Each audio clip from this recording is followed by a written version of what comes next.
एक दिवस अचानक कळतं की हे सर्व शेवटचं होतं आणि आता यापुढे नाही घडणार. त्यावेळेस कसं वाटतं? घरात जेव्हा छोटं बाळ असतं, त्याचा तो खास असा सुगंध, त्याचा तो खास असा सुवास, तो कधी हरवला हे आपल्याला कळतच नाही. आपल्याला स्पष्ट बोलता येत असून सुद्धा त्याच्यासोबत आपण बोबडे बोलायचे बोल असतो, तेही एक दिवस संपतात. त्याच्या हाताला हात धरून त्याला चालायला शिकवतो, नंतर तो देखील हात एक दिवस सुटला जातो. त्याचे रोजचे केले जाणारे लाड, रोजचे घेतले जाणारे पापे, चुंबन हेही एक दिवस संपून जातात, कमी होत जातात. अजून एकदा मला ही गोष्ट पाहिजे आहे असं वारंवार हट्ट करणारं तो आवाज देखील एक दिवस हट्ट करत नाही.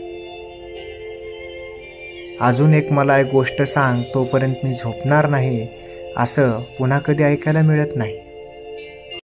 जो छोटासा येवलासा हात आपल्या हातात मावायचा, तो आज मोठा हात झालाय. त्यामुळं ते धरलेलं बोट देखील आज परत धरलं जाणार नाही. घरभर झालेला पसारा, इतरत्र पडलेली खेळणी ही आज याच्यापुढे अशा पसाऱ्याच्या स्वरूपात दिसायची नाही. शेवटचं बिलगून कधी झोपलो किंवा कधी मिठी मारून त्या बाळाशी झोपलो हे आता आठवतही नाही.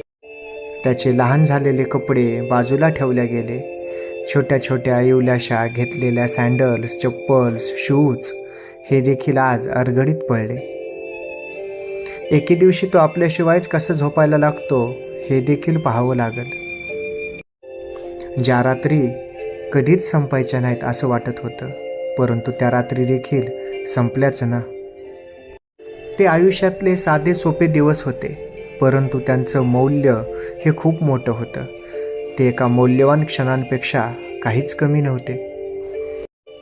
सगळ्यात सुंदर, नाजूक, जपून ठेवलेले, मनाच्या जवळ असलेले मायेचे क्षण निघून जातात.